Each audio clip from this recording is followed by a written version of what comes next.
Welcome to the Nuggets Inc. podcast, presented by no one. I'm your host, Matt Schubert, joined once again by Bennett Durando to talk about the Nuggets offseason. Summer League's going on. DaRon Holmes hits the court. We got a Jonas Valanciunas news, kind of, sort of, not really. We don't know what's happening. We think he's coming to Denver. We get into that and more next.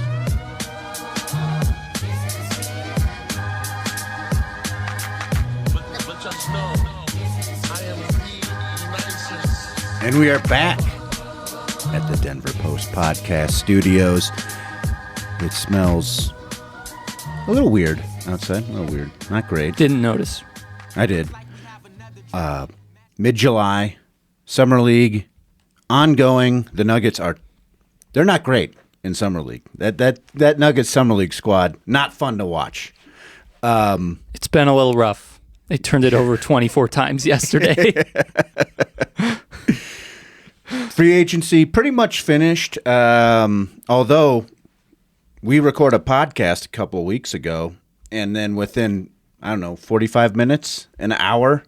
Yeah, that might be a little bit of an exaggeration, but yeah. It immediately becomes obsolete as news leaks out that Jonas Valanciunas is thinking about going to Greece. Somehow nothing has happened since we last recorded. Like nothing has actually happened. And yet so much has happened, sort of. It's very peculiar. Yeah. Extremely peculiar. Who could have thought? That's still, as you noted, undecided, although it really seems like he's coming to Denver. Mm-hmm. On top of that, news comes out from our own Bennett Durando here that Nikola Jokic will not be signing an extension this summer for reasons that, once you dig into them, make a ton of sense and don't seem to indicate anything other than he likes getting more money.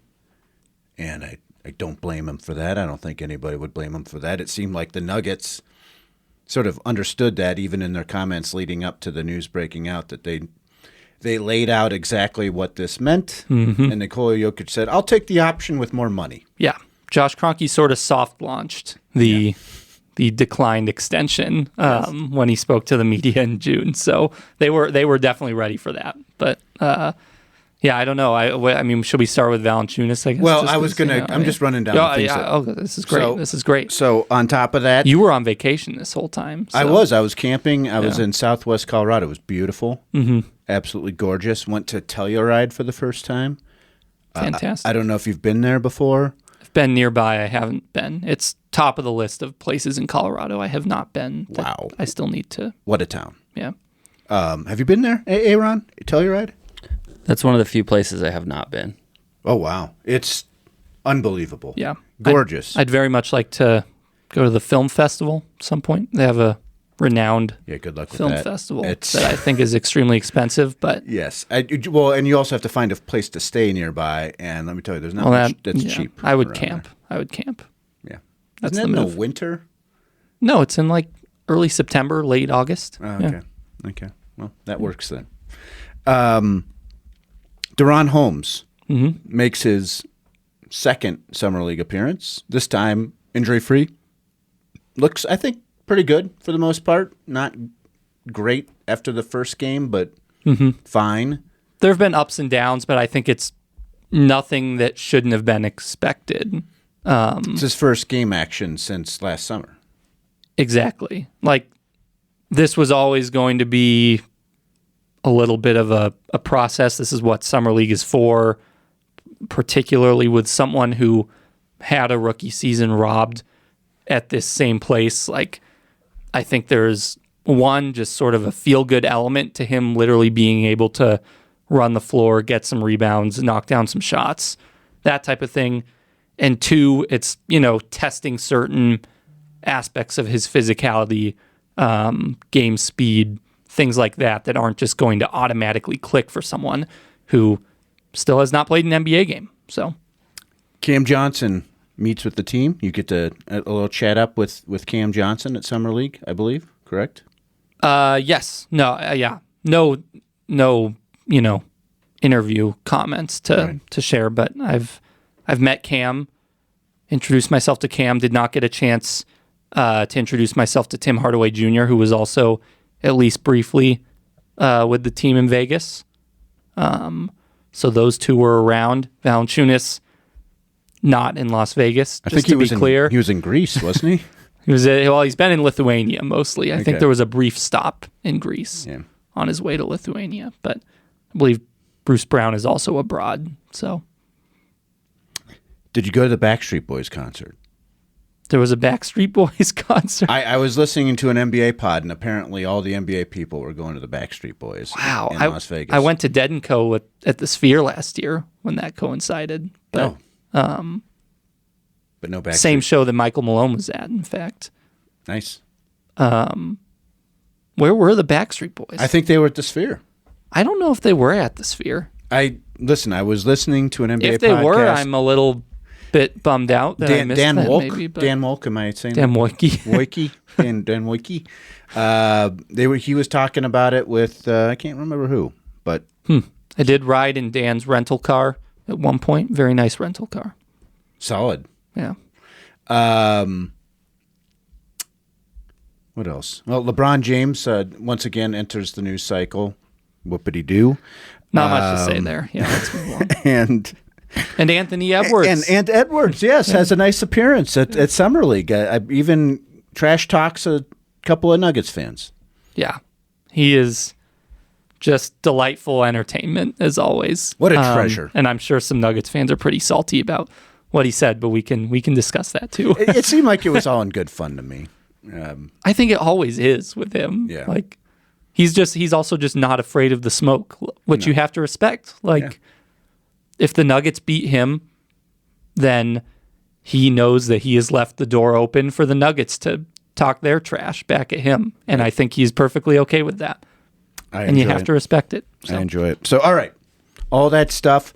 Let's get to the big one, the one that we missed by about 45 minutes last time. Jonas Valanciunas, they trade Dario Saric for him.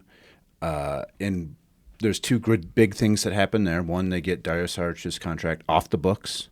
They don't have to pay this guy that didn't play at all for, 3/4 of the season, maybe longer. And they get back a guy who's a legit, probably the best backup center that Nikola Jokic has ever had. Now, maybe he doesn't want to be a backup center because all of a sudden word leaks out.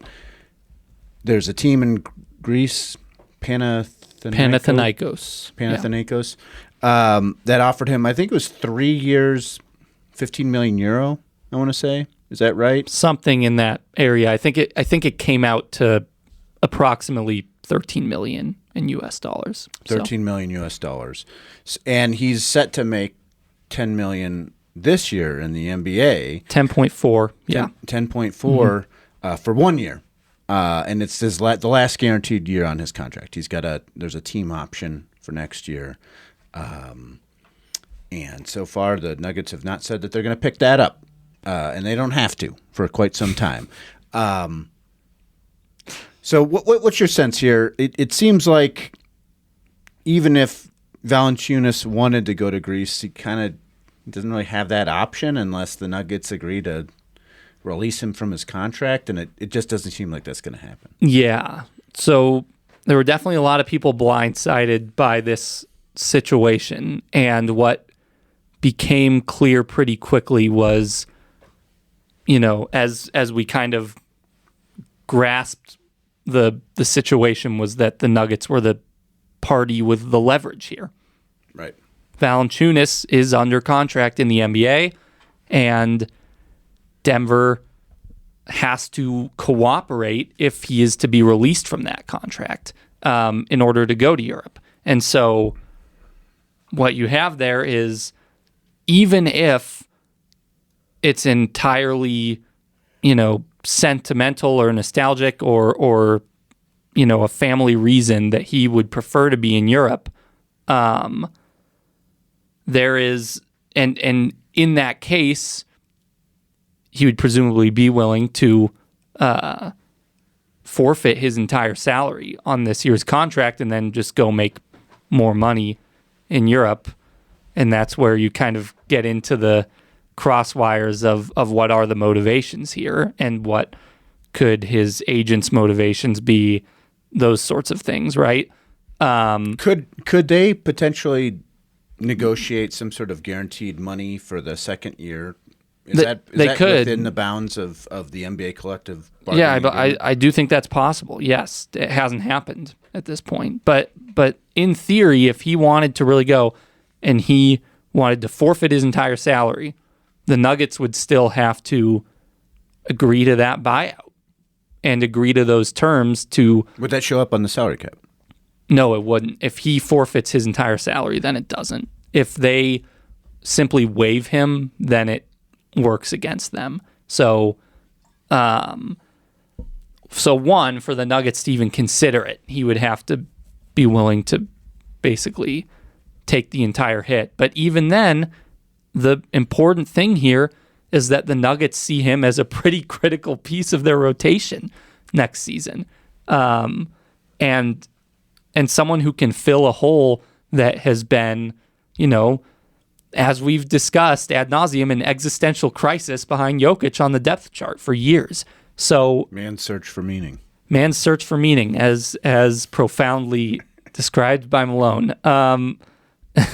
And so the Nuggets have to cooperate in any situation for him to get this letter of clearance from FIBA, basically, which is what allows him to sign with another basketball league after walking away from his contract in a different one. So the Nuggets have made it very clear, both behind the scenes and now more so publicly in the last couple of days since the trade has been announced, that they expect Valanciunas to honor that contract at the very least for this season. And, who knows what the second year on that deal holds, but which is $10 million, I believe, right? Yes. So $10 million in non-guaranteed, and that becomes a little bit of a sticky topic too, just from a bookkeeping standpoint for Denver. But basically, the Nuggets are business as usual here, where we expect him to be here at the beginning of training camp for opening day. I think they very much understand that while in essence they're playing hardball here, they also need to sort of help him feel comfortable with the situation if it is indeed a situation that he doesn't love. Are you comfortable with making $10.4 million next year to play basketball in Denver, Colorado? Can you get to that point, Jonas? It's a good question on a contending team. Yeah. And so that's kind of where the Nuggets stand. It's pretty clear at this point that that's how they feel about it, and I do think he's going to be a Denver Nugget. That's my read on it. I don't really see any other outcome at this point. He hasn't really indicated the why behind this either. And so that's right. That's what I want to get to, because it's difficult to speculate about his motivations and his actual thought process on this until he is willing to speak publicly and put his name on whatever he says, because there can be a lot of a source says this or whatever, right? But like, there are political dynamics at play here, and there could be, regardless of whether he had other reasons to want to go to Europe in the first place, or whether it was purely financial, or whether it was his European agent who is separate in a certain sense from his American-based agents, just wanting to make money or figure something out here. Like, there are just too many sort of political dynamics at play for us to really make any solid, firm conclusions about what Valanciunas thinks until he is actually willing to say something. And the two times that he has been questioned about it publicly in Lithuania over the last couple of weeks, he has been pretty cryptic and non-committal with his answers. And, I seemed to indicate that he said he was going to go to Denver at some point, right? Like, to at least travel to Denver and do medicals and to meet with the team. Yeah. Yes. He did not say explicitly that he was doing that to report to training camp with a smile on his face and do as he is asked. So I don't feel comfortable saying he is going to be happy with it until he says so. That's kind of where I'm at with it. Right. I think that like at a certain point, and I'm not even knocking him to say that he hasn't addressed it himself yet, but it's just almost impossible to parse through the dynamics of this until he is willing to really say something and make clear his opinions. So, and if he wants to say, hey, my family is in Europe and I miss Europe and I am getting tired of going team to team, New Orleans to Washington to Sacramento to Denver in the NBA, and I'm getting into my mid-30s and I kind of would like to play in Europe, and that's how this all originated, then he can say that at whatever point. And, you know, it's just, it needs to come from him, I think. That's kind of where we're at with the whole thing. And other than that, like... I saw the gamut of speculation on this, too. It was all over the place. The Trump administration. Wow. You've caught up to the corners of Reddit more than I expected, I guess, since returning from the mountains. Yeah, it's I'm so curious about it, so I kept looking. Yeah, who knows? You're right. Until he actually says something, how can we know? Yeah, we can't. And look, like Valanciunas is pretty highly regarded for his professionalism, for his temperament around the league. You know, I've interviewed him a couple of times for random stories and have found him, you know, pretty delightful to deal with, in fact, from a media standpoint, even when I was asking him, like, admittedly kind of stupid questions once about the scratches on Jokic's arms for a feature about that. Mm-hmm. And, you know, he was willing to play ball and have fun with that a little bit, you know. I don't think he's known necessarily as a diva or anything like that. I know the Nuggets have spoken with him. I believe their front office people have spoken with him. I believe David Adelman has spoken with him. And I'm not sure to what extent players have spoken with him. I'm pretty sure they've had at least some sort of contact with players on the roster, but I don't know the specifics of that at this point. There's a pretty good chance that he is in the same vicinity as Jokic as well as Ogi Stojakovic at Eurobasket this summer, where he's playing for Lithuania. So plenty of chances to talk there. But nonetheless, like, it's interesting. Like, I don't, unless I'm missing something, Valanciunas does not have a reputation as someone who would, you know, pull the Jimmy Butler in Miami antics or something like that. You know, like I think there's only one of those in the NBA. His name is Jimmy Butler. Well, James Harden is.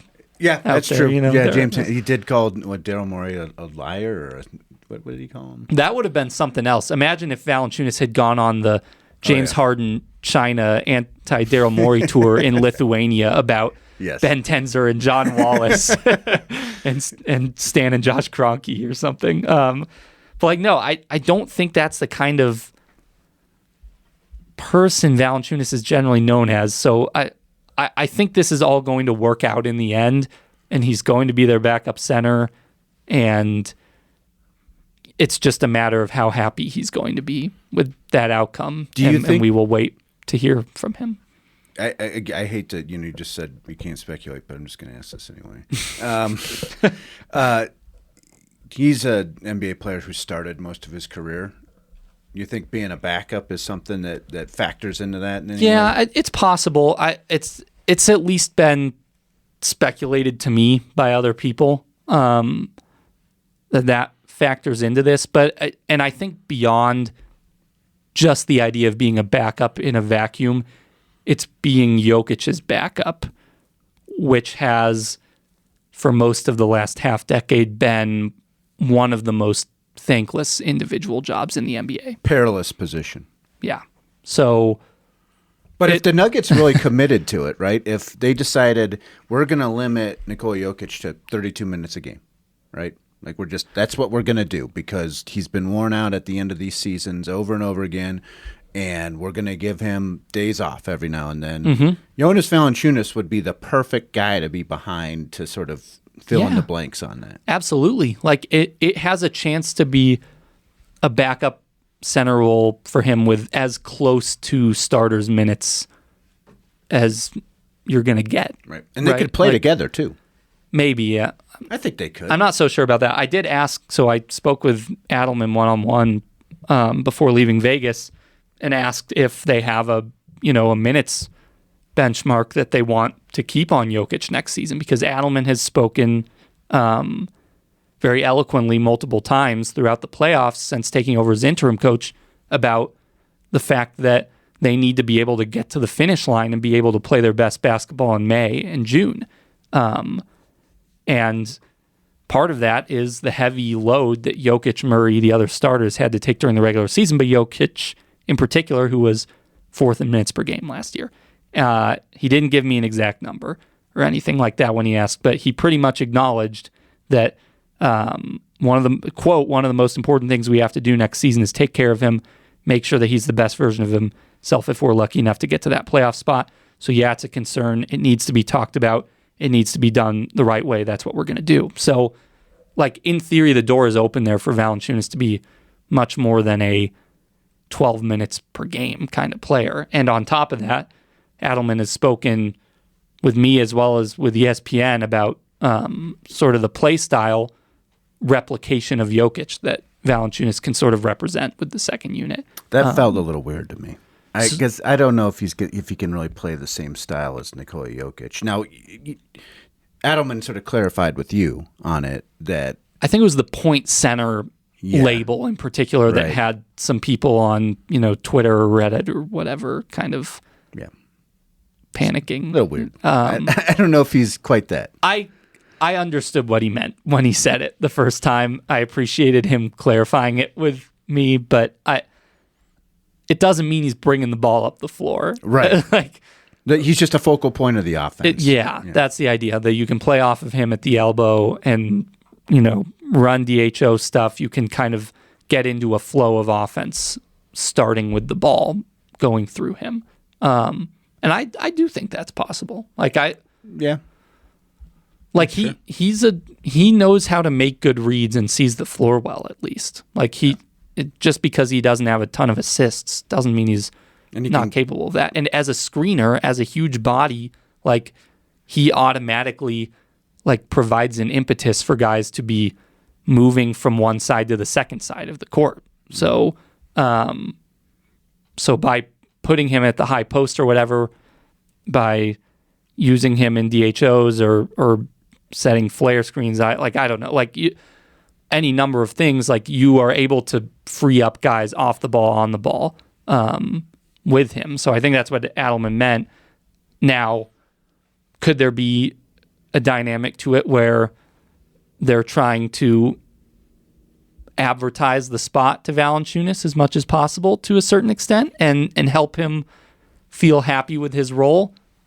Very much so. I think that could be a possibility. But I don't think it's a lie either. So I also, as we've talked about, they in theory have better personnel to put around him in the second unit now than they've had in past seasons. So in theory, you'd like to think this is as well equipped as they've been to handle some of those non-Jokic minutes, if he is happy and if they can kind of figure out the correct lineups with him. So okay, well, still TBD. But looking like it's going to happen. He's going to come to Denver, suffer the indignity of making $10.4 million to play for the Nuggets. Assuming he doesn't talk before then, makes for an interesting media day. Oh, yes. Football Arena. Oh, man. Yeah, if that's the first time we get to chat with him. Yeah. Oh, yeah. That'd be fantastic. He'll have a big crowd. Yep, no doubt.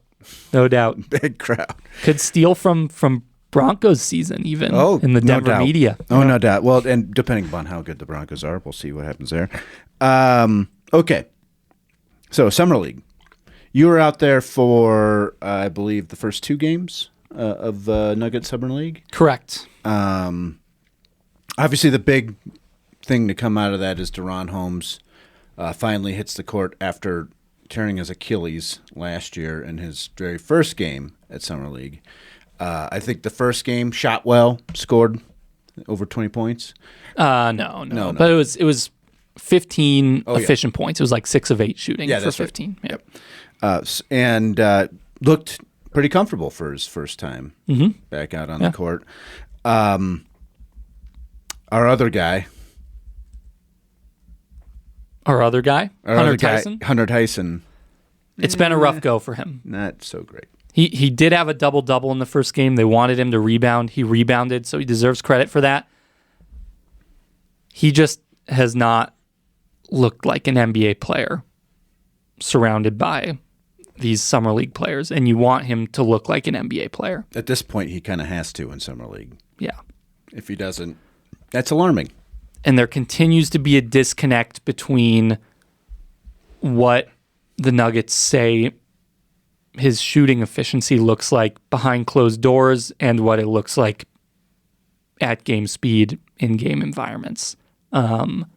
So that is obviously concerning, seeing as he's someone who, aside from the hustle play stuff, you just want to stand in the corner and be a good spot-up shooter who can punish guys for doubling. If he doesn't do that, I don't know how he has a spot in the NBA. Yeah. So, little rough for him. What about DaRon? What do you think about what you've seen from him? I think that it's been mostly encouraging. I think he's moved a little awkwardly at certain points. He's definitely still sort of just getting his legs under him, understanding the conditioning, the sort of consistency of physicality required. I think the Minnesota game really tested him a lot more because Minnesota's got dudes on that Summer League roster.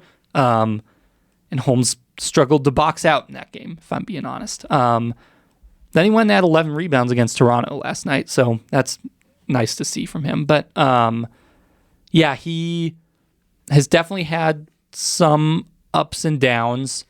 I think that's to be expected.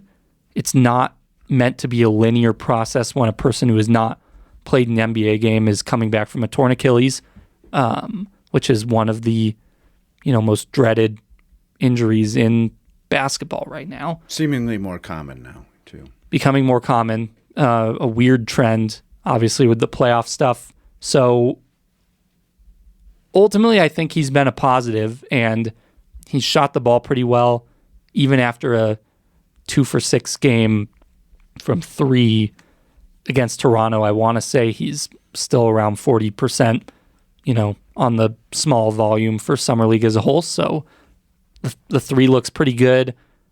I think that he makes pretty smart, solid reads when he needs to pass. He understands that he has a little bit of gravity on the perimeter and that he can take advantage of the closeouts that he's seeing, whether off the dribble or by just making the pass to the guy who's one pass away and who's open. So I think that stuff is encouraging. In a game where they had 24 turnovers as a team, he had none, which is nice. And defensively, not a ton has popped off the page. Well, he's supposed to be a shot blocker, right? He had a really good block in his first game, like a really impressive block, just kind of staying with a guy, trailing him on a drive. I want to say he's gotten lost a couple of times just in some coverages. They want him to be able to switch. Similarly to everything else, I don't think that's just going to be something that suddenly clicks with him where he's like amazing at lateral movement with smaller guards on the perimeter. I think he's an athletic, big player who can shoot and has obviously had a really good attitude about this whole thing. And overall, you have to consider it a positive, what we've seen throughout the week. Do you think, if I was going to give you a range of outcomes on DaRon Holmes, with the worst scenario being he becomes sort of the tweener that Zeke Naji is, it doesn't really fit into either role, or maybe backup, good reserve at the 4 who can slot in at the 5? Like, what do you think is the most likely outcome there? Well, so it's interesting. Tyrell Harrison has been their starting center at Summer League. Big dude. He's a 7-footer, long time, big for the Brisbane Bullets in Australia. Kudos to them for sticking to the Bullets, by the way. Sorry. I just had to put that. Was that a shot at Washington? Yes. Okay. Aaron, thoughts? Just catching strays. I liked Bennett's pun. Shot at Washington. Nice. Even he didn't know. Harrison has not been very impressive to me. He was pretty terrible against Toronto, had 6 first-half turnovers and 1 point, 3 rebounds. He's also consistently been one of their best plus-minus guys in these games.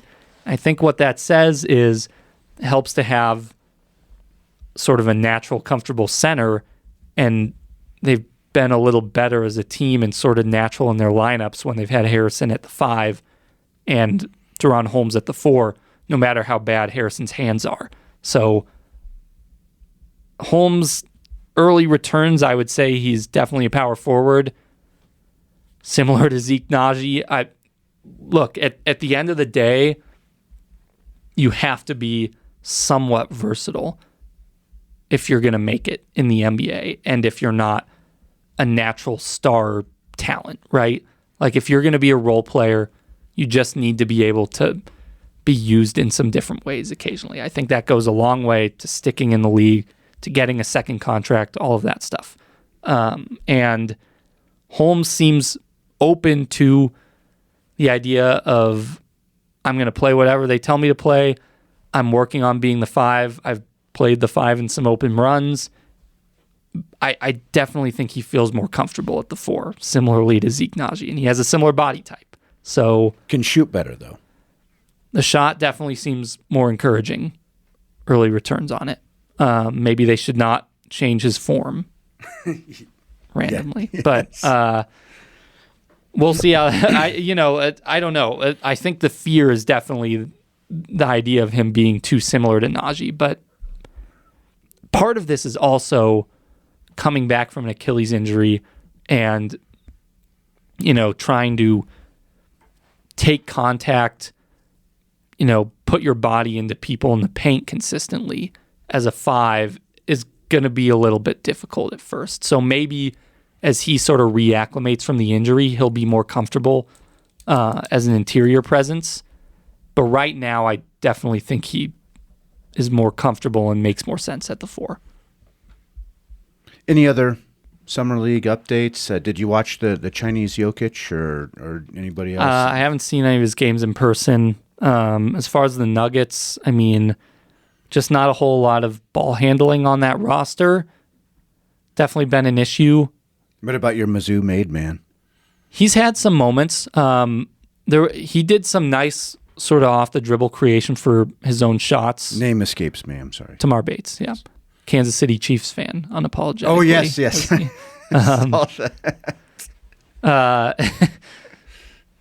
Gotta respect it.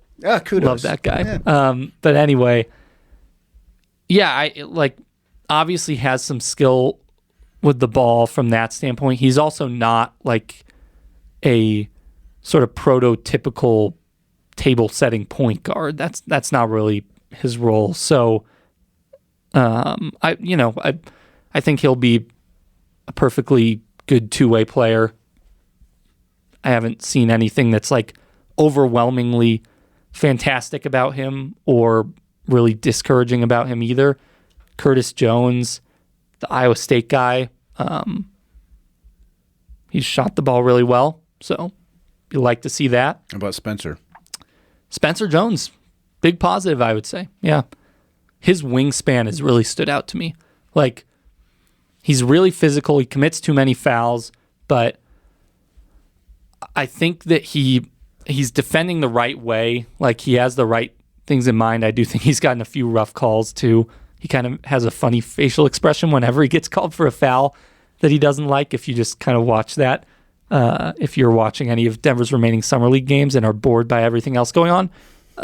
But he's shot the ball pretty well. I mean, he was, knocking down shots and playing aggressively at the offensive end when nobody else was against Minnesota, which you like to see.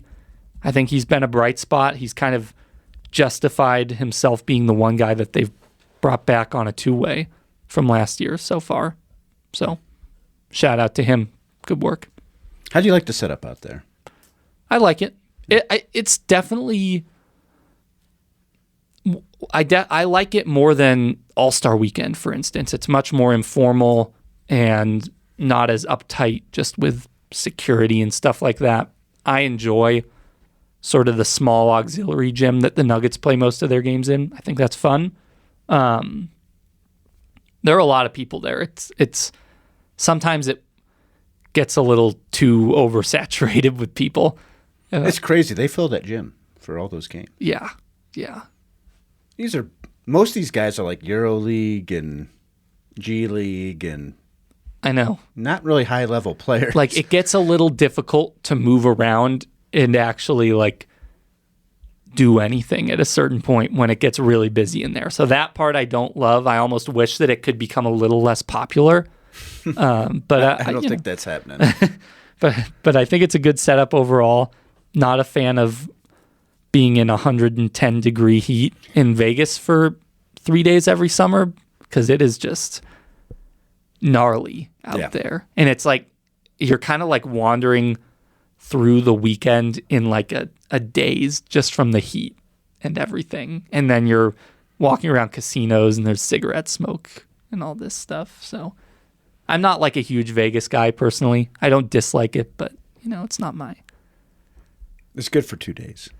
I feel like I got to get out on the third day. Like I'm done with this place. Yeah, Lord have mercy on the people who are in the media in particular, but everyone who is there for the entire second week covering it. That's a little too much for me. Yeah. Just you're definitely right. The 2 to 3 day sweet spot is really that's what you like. But I in my lifetime I've done the flight home from Las Vegas a few times. Almost always one of the most depressing flights I've ever usually just like, why did I just do what I just did for the last 2 days? What is wrong with me? Yeah.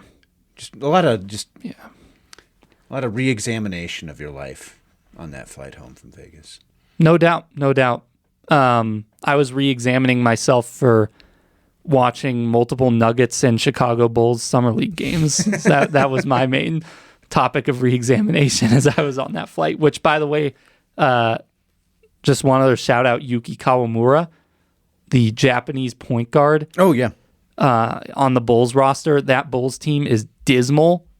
I watched multiple of their games because my good friend Joel Lorenzi recently took a job covering them for The Athletic and just figured I would hang out with him at a couple of those games because they would rub up against Nuggets games. And so I was watching a lot of Bulls, just more than anyone really should. At Summer League, they were terrible. They lost the game by 40 points, but Yuki is awesome. Just such a fun passer, fun player. Obviously, he's extremely short, but just sort of makes the most of, what he's got. So I will always remember watching him against France in that Olympic group stage game. Robbed of that game. Terrible call on the 4-point play. Terrible. Yeah. And the Rui ejection. Yes. Gosh, what a all-time home cooking. Yeah. I'll never forget that. Honestly, one of the best basketball live viewing experiences of my life. And watching Bulls versus Kings at Summer League was probably one of the worst of my life. But Yuki was the common thread between the two. All right. Well, anything else you want to say about Summer League? Looks like expansion is now not as much of a sure thing. That's kind of sad. Yeah, that was weird. I was just seeing that. I'm a little worried about that. Seems like some owners being on their BS a little bit and not wanting to share the revenue. Yeah.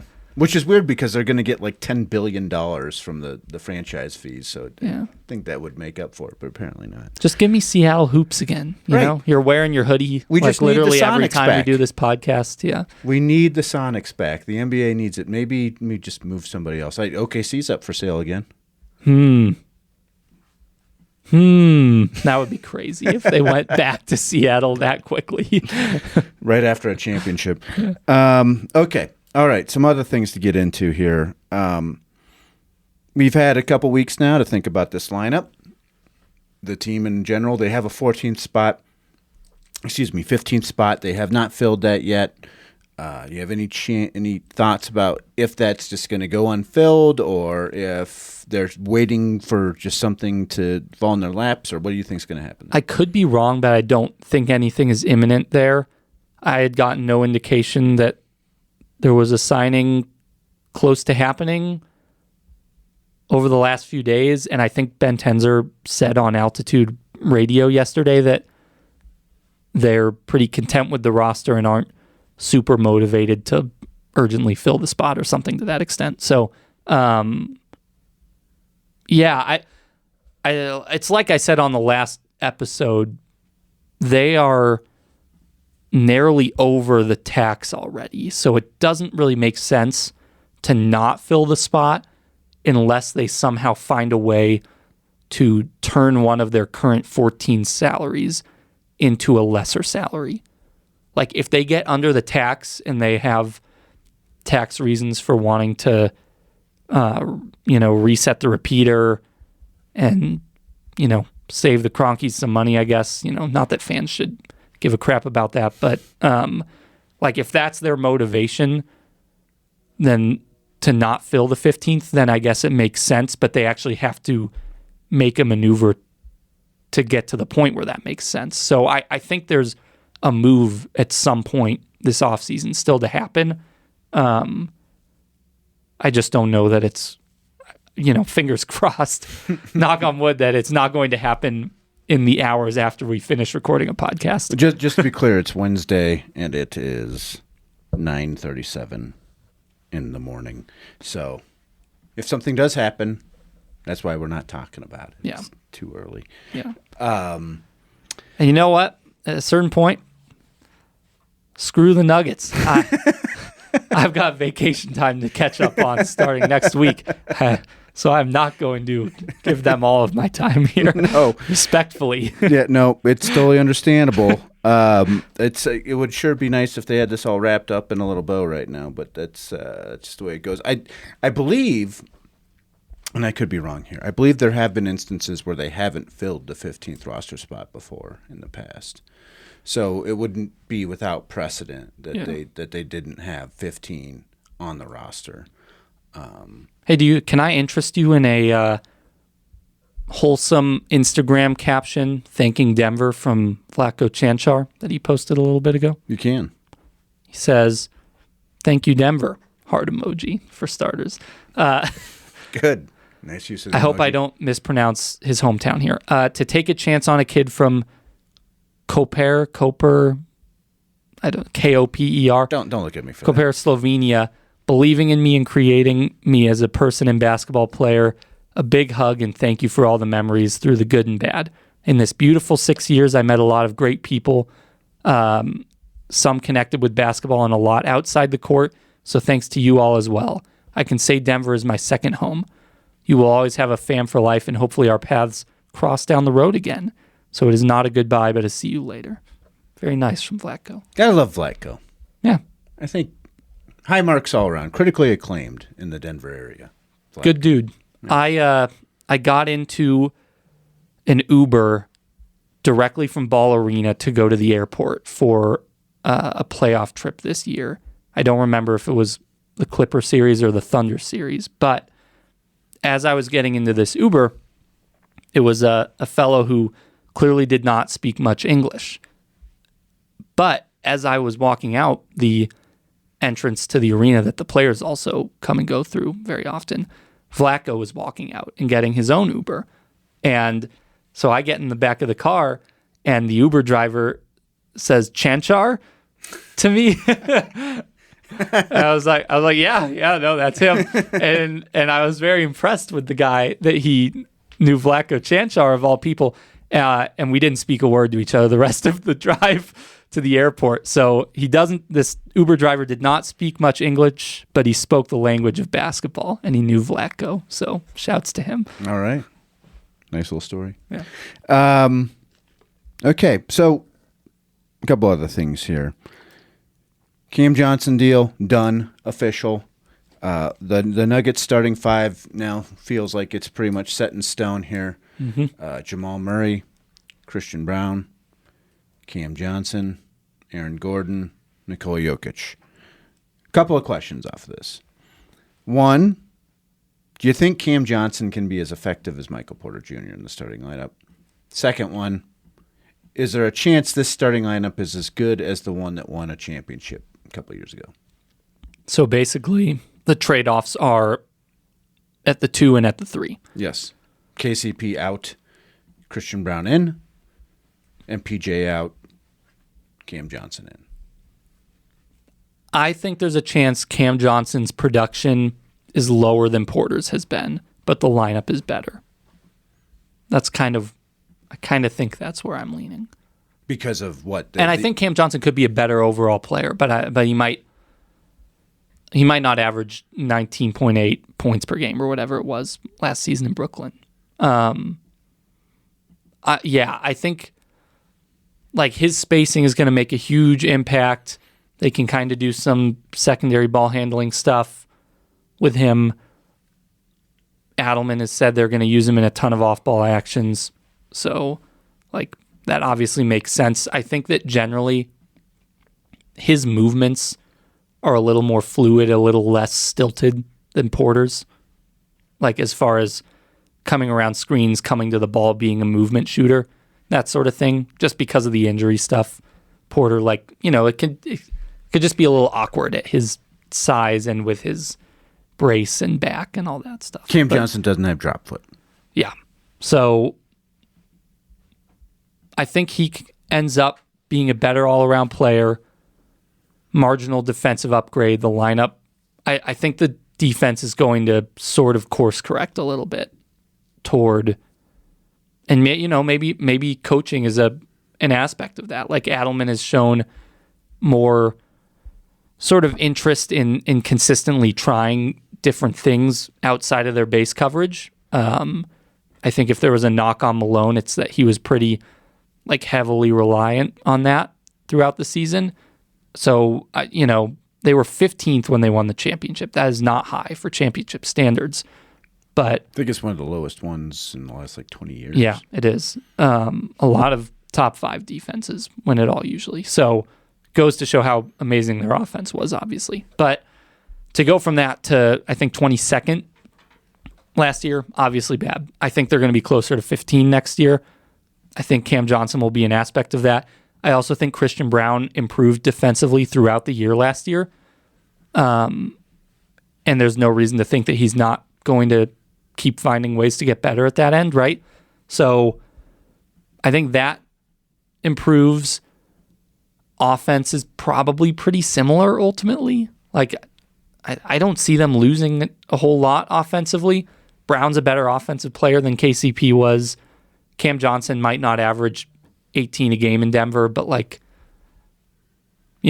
think he's going to be really effective spacing-wise. They can use him more ways than Porter. He's going to be... I guess the question would be, does Aaron Gordon's three-point shooting going to stick? Yeah, there are definitely variables like that. I mean, Jokic is too, for that matter. He's coming off a career year from the three-point line. I have faith that that's still going to be pretty good. Okay. Might not be career, but he's been a consistently good three-point shooter throughout his career. Yeah. I mean, he sucked at the Olympics. Was it 2 weeks? I am not. I don't. And in the playoffs before, he couldn't get his 3 to fall against Minnesota in that second round series, which was a pretty big reason they lost. That's true. Because Minnesota was actually willing to give him that. But over the course of a regular season, he's generally pretty good. Yeah. So I think the lineup is better, even if there's a sacrifice in points per game or some of the raw stuff from Johnson. if that makes sense. Well, and I would say, let's say it's just a little bit worse than the starting five from the championship team. I think you could argue that this team has more depth than that team. Is that fair to say? I think so. Yeah. There are a lot of question marks rather than certainties, but the fact that they have a lot of question marks, not a small handful of question marks, is a pretty good place to be. The other thing that Adelman really stressed when I spoke to him sort of about Valanciunas and how they're going to make things work around him is like he wasn't really saying, well, Hardaway's going to do this in this spot or Peyton Watson's going to be on the wing more than on the baseline in this lineup or whatever. Like he was very much, this is an open competition. There's a lot of guys, including the newcomers, who are going to have to earn sort of the minutes around him. They're not going to play 15 guys, but that's a good problem, right? Like it's a better problem to have than how are we going to get to 8? Right. So feels like they might be able to get to 10. I think so. Yeah. What Adelman told me was ideally your hope is basically start the year with a pretty long rotation, and then as the season goes on, maybe guys get filtered out for stretches. Maybe it's 8 for a stretch against tough opponents and a guy is struggling, and so he's sitting for a couple weeks, and then maybe it changes and goes back to 9, and then a different guy's out, that sort of thing. Yeah. Okay, well, anything you want to add? You're about to go on vacation. Where are you camping? Well, so my parents, they got a camper. Bennett's mom, the notorious commenter. They got a camper a little more than a year ago. They're home in Missouri, very excited for this pop-up camper, and they kept telling me about how they were going to go on trips with it. And they wanted to sort of warm it up with some weekend trips in Missouri, some lovely camping in Missouri. And they kept canceling these trips for various reasons at the last minute. And I've started to wonder if they just liked the idea of the camper more than the camper in practice. Mm-hmm. But they will soon, this month, be bringing that camper out to Rocky Mountain National Park. So oh, nice. To use it there. So hopefully that trip doesn't get canceled. Where at Rocky? Do you know? We're gonna camp outside the park, okay. But a lovely campground, Olive Ridge, I believe is the name. Okay. I've camped there a few times. It's good. So I'll camp there. Gonna camp in New Mexico at some point. See some of the national parks there. Great Sands, or where are you going? White Sand Dunes. Oh yeah, is White the Sand. one Yeah, there. White. Great Sand Dunes, a lot of fun though. Oh yeah. In southern Colorado. I just went there. Oh, that you were there last week? I was there last week. Oh, nice. Lovely time. Yeah, very fun. Did you go up to the top dune, high dune? Yes. Good times. I was about dead at different points. It's hiking up sand is not easy. No. And at elevation, by the way. You're like at 9,000 feet at that point. Yeah. And then probably a couple other small trips sorted in there. So that's vacation corner of the podcast right there. Fantastic. So you can all Ron, stalk me. Yeah. You got any big plans? Going up to Wyoming? Going up to Wyoming next weekend. Cheyenne Frontier Days. Oh, Frontier Days. Bought my daughter a pass so she can go ride rides. I'll be out at Kurt Gowdy State Park. I don't know. Where's that at? It's outside of Cheyenne, outside of Laramie. Nice. World-class mountain biking. Big time. Yeah. Don't injure your leg. Yeah, try not to have a debilitating injury. Annie broke her wrist this year. Oh no. Yeah, she's out. When did that happen? I don't know. We went up to Laramie a couple weeks ago. She wrecked, broke her wrist. I'm riding solo now. Yeah, this is why I don't do mountain biking. We have a spare bike if either of you'd like to use it now. The body starts to betray you with age, The rocks betrayed her. Any other NBA thoughts? We already talked to expansion.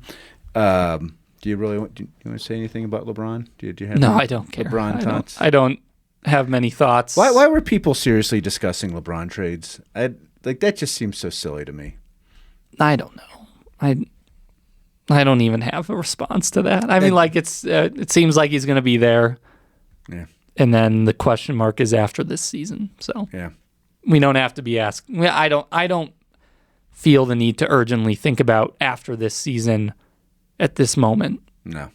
As I don't cover the Lakers. So no. With Jokic, for instance, relevant to think about the extension stuff because it is my job. But yes, I would say if Jokic doesn't sign an extension next summer, then maybe you start worrying, right? Oh yeah. Yeah, no, that's when it would be. That's when because then he's got 1 year left before the player option, and then it's what's going on here. Yeah. As of right now, the Nuggets are definitely not concerned about it. Jokic has never given any reason to indicate that he would want to play anywhere other than Denver. He has complimented Washington Park in the past. Who doesn't like Wash Park? A fantastic park. So he's a man of great taste locally. Yeah. I think he sort of appreciates the smaller media market that he plays in, to be quite honest. I could see that. He only really has to deal with me and like altitude on the road. It's not, he's not getting absolutely grilled on a nightly basis like he would in certain other markets, to be honest, just by the sheer quantity of people. So, yeah, I don't know. I have a hard time seeing him ever leaving. But, I also don't entirely blame national media for, like, picking it up as a off-season talk show fodder because, like, this was always going to happen when he chose not to sign the extension this year. I think everybody likes to daydream about having Nikola Jokic on their team. Of course. Yeah, I especially if you're a team that just lucked into Luka Doncic, right? Like, who's a dear friend of his, right? Like that. It's probably delusional to think that they're going to be able to pair Luka Doncic and Nikola Jokic in the same way that it's probably delusional of Denver to think that they could ever get Doncic to pair with Jokic. But yes, people gotta get through the off season. Got to talk about something. So it is what it is. I think the Nuggets were very much prepared for this to be a topic that got discussed, nationally in this way. By the way, they were acutely aware of the fact that this was going to be a thing. There's no way around it. Hence the soft launch earlier from Mr. Kroenke. Yeah. Just before we go, ranking Denver's parks. Number 1, Wash Park. Number 2, Cheeseman. I'm partial to Cheeseman, actually, just because I live near it. So I'm there a lot. But it goes Wash Park, it goes Cheeseman, and it goes City Park. Have you been to Inspiration Point Park? I haven't, but I do want to check that out. We were there last night. Beautiful sunsets. You can see everything. It's a block from our house. Come by. We'll grill some burgers. We'll walk up, watch sunset, bring some bug spray. Sounds like a date. Wow. That's beautiful. I'm happy for the two of you. You have Cheeseman ahead of Wash Park? Yeah. There's great views at Cheeseman. There are great views at Cheeseman. There's also great views at Wash Park, and there's 2 ponds and all sorts of other goodies. Lovely neighborhood. Cheeseman isn't? Cheeseman is a lovely neighborhood. Yeah. They're both great. It's just local bias for me. I live very close to Cheeseman, so. Okay. All right. Well, that's going to do it for us. Bennett off on vacation for a couple weeks. Hopefully when you come back, we'll have maybe something to say about Jonas Valanciunas. Maybe not. I kind of think no, honestly. Yeah. And I don't know, maybe they have a 15th guy or maybe not. That could also be up in the air. Or LeBron gets traded. Who knows? Thanks again for joining us. If you want to email the show, mschubert@denverpost.com. Rate us on iTunes. Lie with your stars, 5 stars. Tell the truth with your review. I think the last review we have is still from Bennett's mom. So, looking for something. Is that serious? Yeah, I think that's our last review was Bennett's mom. I mean, I could read any number of the reviews I get from random readers who email me, but They got to go on Like iTunes. if you really want the content that much. We need it. They have to go to iTunes. This is a transactional relationship. They rate us on iTunes with 5 stars. We read their review, just like we did your mom's. Great. Thanks to her again. Yeah, great review. We'll be back again soon. Looks like we have another dragon, Master Ace, spitting the burning passion. It's about to be a catastrophe. Thought I was the only survivor, but at last we meet. Like the food vegans don't eat. I know you can see the infernal blaze. We would probably burn the stage and leave it with 3rd degrees. And inside of us is an eternal blaze, blazing eternally like a furnace. But it's so hot it's burning the furnace's frame. Your family and furniture isn't safe. Better evacuate, cause the skill we can calibrate reduces the chances of your survival if you ever try to retaliate. So dance to this recital so you can slowly gravitate towards us. Who needs a chorus when you're hotter than Earth's core is? No strings attached with no puppets, yo, we're cordless. I fly even when I'm hurt, yo, that's soaring. Your skill isn't apparent, it's an orphan. We proceed to spit the verse that takes your spirit and lifts it high into the earth's atmospheres. Don't come at my sphere of influence, you squares. I take a spear and put it through you, I raise the stakes. Ha, medium rare, you're the least of the media's fears. Why he's the reason the media's scared. Please be prepared to be impaired. Go see repairs, defeating people in pairs. Jordans, I thought I needed pairs to be compared to the people in pairs.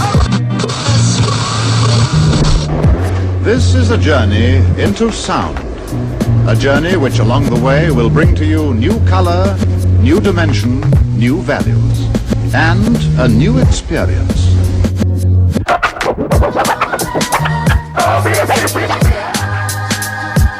Gather round hip-hoppers as if you're still living. Still got love for the game, I'm still giving and still driven. Like Diddy in the Maybach. I've been repping for the city since way back. All y'all rappers better stay back, cause you still can't find me, I'm a needle in a haystack. A rare breed sitting high up in the chariot. What y'all do is getting high up in the Marriott.